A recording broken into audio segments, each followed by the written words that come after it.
தேவனை எங்களை திருப்பி கொண்டு வாரும், உமது முகத்தை பிரகாசிக்க பண்ணும், அப்பொழுது ரட்சிக்கப்படுவோம். இப்போ என்ன சொல்கிறாருன்னா, எங்களை திருப்பி கொண்டு வாங்க. எங்களால் முடியல. சில நேரத்தில் நமக்கு சில காரியங்கள் முடியாமல் இருக்கும். என்ன முடியாமல் இருக்கும் அப்படின்னா, நம்ம எதையாவது விட்டுறணும்னு நினைப்போம்.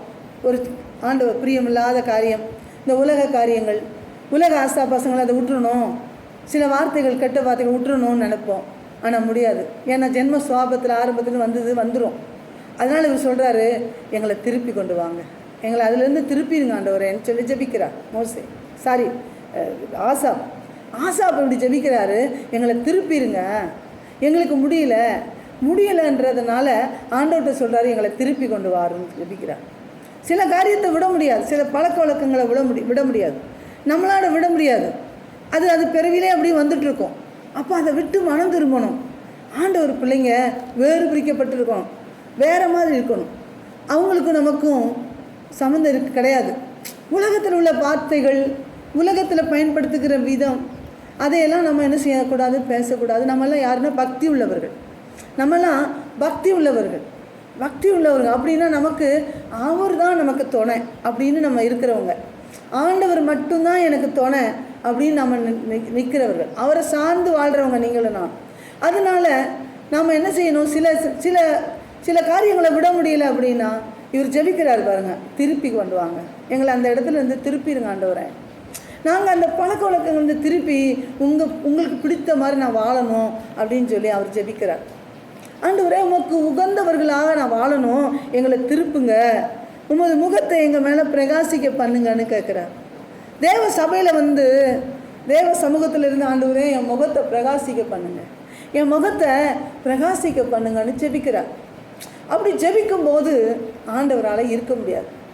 சாதாரண மனிதர்கிட்டே இப்போ ஏதாவது, அம்மா எனக்கு ஒரு உதவி செய்யுங்கம்மா அப்படின்னு கேட்டால், தண்ணி வேணும், தாகமாக இருக்குண்ணா, கொடுக்காமல் இருப்போம்மா, போய் கொடுத்துருவோம். ஐயோ தண்ணி கொடுங்க, முதல்ல தண்ணி கேட்குறாரு, தாகமாக இருக்குது போல் அப்படின்னு கொடுத்துருவோம். எனக்கு கொஞ்சம் பசிக்குதுமா, ஏதாவது இருக்கான்னா, அட பாவம் பசிக்குது, நான் கொடுத்துடணும் அப்படின்னு கொடுத்துருவோம். இந்த மனிதர்களுக்கு அந்த இரக்கம் இருக்கும்போது ஆண்டவர்கிட்ட நம்ம எதுக்காக போகிறோம், ஏன் வந்திருக்கிறோம் அப்படின்னா, அவர்கிட்ட நம்ம எதை கேட்குறோமோ, ஆண்டவரே உங்கள் முகத்தை என் மேலே பிரகாசிக்க பண்ணுங்கன்னு கேட்குறாரு பாருங்கள். அப்படி நம்ம ஜெபிக்கும்போது அவரால் இருக்க முடியாது, அவரால் பார்த்துட்டு சும்மா இருக்க முடியாது. அவர் வந்துடுவார்.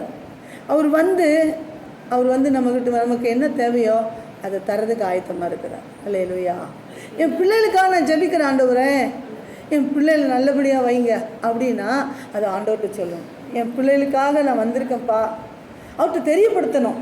அவருக்கு தெரியும், ஆனாலும் அவர் சொல்கிறாரு, என்னிடத்துல வா, என்கிட்ட சொல்லு அப்படின்றார். என்கிட்ட நீ என்ன சொல்லு, என்கிட்ட சொல்லு, உன்னுடைய எல்லாவற்றையும் கொண்டு வந்து இங்கே வை, நான் அதை என்ன செய்கிறேன், லேசாக்கி தரேன் அப்படின்னு ஆண்டவர் வசனம் சொல்லுது. அப்போ ஆண்டவர்கிட்ட நம்ம கேட்க தெரியணும். ஆண்டவர்கிட்ட சும்மா போய் உட்காந்துட்டு ஏதோ சரி ஆராதனையாக ஏதோ செப்பமாக போகிறோம், ஆராதனைக்கு போகணுமா, ஆலயத்தில் உட்காந்துட்டு வந்தாலே போதும் அப்படி இல்லை. நம்ம வேண்டியதை கேட்டுறோம். நமக்கு என்ன வேணுமோ அது கேட்கணும். அவர் என்ன சொல்கிறாரோ அதை நம்ம கேட்கணும். நமக்கு என்ன வேணுமோ அதை அவர்கிட்ட கேட்கணும். அவர் என்ன சொல்கிறாரோ அதை நாம் கேட்கணும். இதுதான் அவருக்கும் நமக்கும் உள்ள தொடர்பு, அவருக்கும் நமக்கு உள்ள ஒரு நெருக்கம், அவருக்கும் நமக்கு இருக்கிற ஒரு நட்புன்னா என்ன, யார்கிட்டையாவது நட்பு வச்சுருந்தோம்னா எப்படி இருப்போம், அவங்ககிட்ட அதிகமாக பேசுவோம் இல்லை, அவங்ககிட்ட அதிகமாக போய் பேசுவோம், எதுக்கு எடுத்தாலும் அவங்ககிட்ட ஓடுவோம் இல்லை, ஏதாவது செஞ்சால் கொண்டுட்டு ஓடுவோம்,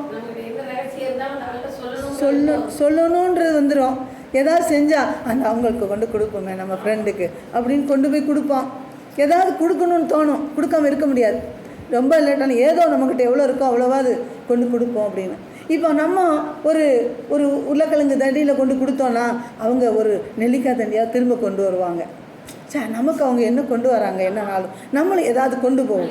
இந்த பாட்டி சொன்னாங்க முந்தா நாள், அவள் என்னத்தெல்லாம் கொண்டு கொடுக்க அந்த தாய், நம்ம ஏதாவது கொண்டு கொடுப்போம், கடலை கொண்டு போனேன் அப்படின்னாங்க பாட்டி, கடலை கொண்டு போய் கொடுத்தேன் அப்படின்னு, என்னெல்லாம் தாராவா அப்படின்னு சொல்லி. அப்போது அந்த நட்பு தொடருகிறது. எங்கே தொடருது, அந்த சில மனிதர்களோடு நம்ம நட்பு வச்சுருக்குறோம். அந்த மனிதர்களுக்கும் நமக்கும் ஒரு இணைப்பு. அப்போ சொல்லுவாங்க, அவங்க கூட அப்படியே என்ன செய்தாங்க, ரோஸ் தாங்க அப்படி தானே சொல்லுவாங்க. அவங்களுக்கும் ஒரே உரசல், ஏன்னா அவங்க ரொம்ப உறவு அப்படின்பாங்க. இந்த உறவு மனிதர்களுக்கு அப்படி இருக்குமானால், எதையாவது தராங்கல்ல, ஒரு கடுகு போல தந்தாங்களாலும் நம்ம ஒரு மெழுகு தண்டியாவது கொடுப்போம். ஒரு சின்னதாவது ஏதாவது கொடுப்போம்னு சொல்லி இந்த நட்பானது இழுத்து கொண்டு போவாங்க. அப்படியே கொண்டு போய் ஏதாவது சொல்ல வைக்கும். கொடுக்காதவர்கள் அவர்கள் செய்யவே மாட்டாங்க. அவங்க என்ன செய்ய மாட்டாங்க, ரொம்ப என்ன சொல்லுவோம், இசையா பற்றி எப்படி சொல்லுவோம், அது மாதிரி உள்ளவங்களாக இருந்தால் கூட அவங்களால என்ன செய்ய முடியாது, இந்த நட்பு தொடர தொடர கொடுக்க வச்சிடும், கொடுக்காமல் இருக்க முடியாது. அப்படி மனிதர்களுக்கு இருக்கும்போது ஆண்டவரோடு இந்த ஆசா பேசுகிறார். என்ன பேசுகிறாரு? ஆண்டவரே, எங்களை திருப்பி கொண்டு வாரோம், எங்களை திருப்புங்க, என் பிள்ளைகளை திருப்புங்க, என் பிள்ளைகளுக்காண்டி நான் உங்ககிட்ட வர்றேன், என் பிள்ளைகளுக்கு ஒரு நல்ல புத்தி கொடுங்க, ஞானம் கொடுங்க, அறிவு கொடுங்க, ஆசீர்வாதத்தை தாங்க. என் பிள்ளை அந்தந்த வயசுக்கு ஏற்ற ஒரு வேணும். என்ன வளர்ந்து வர்றாங்கன்னா அவங்களுக்கு அதுக்கு ஏற்ற அந்தந்த வயசு அந்தந்த காலத்தில் அது நடக்கணும். முடியலை நமக்கு. அப்போ முடியலை அப்படின்னு சொன்னால் ஆண்டவர்கிட்ட கேட்கலாம். இவர் கேட்குறார், திருப்பி கொண்டு வாங்க, எங்களை திருப்பிடுங்க ஆண்டவரே அப்படின்னு சொல்கிறார். ஏன்னா முடியலை, அதனால சொல்கிறாரு, எங்களை நீங்களே என்ன பண்ணுங்க, சரிப்படுத்திடுங்கன்னு சொல்லி ஜெபிக்கிறார்.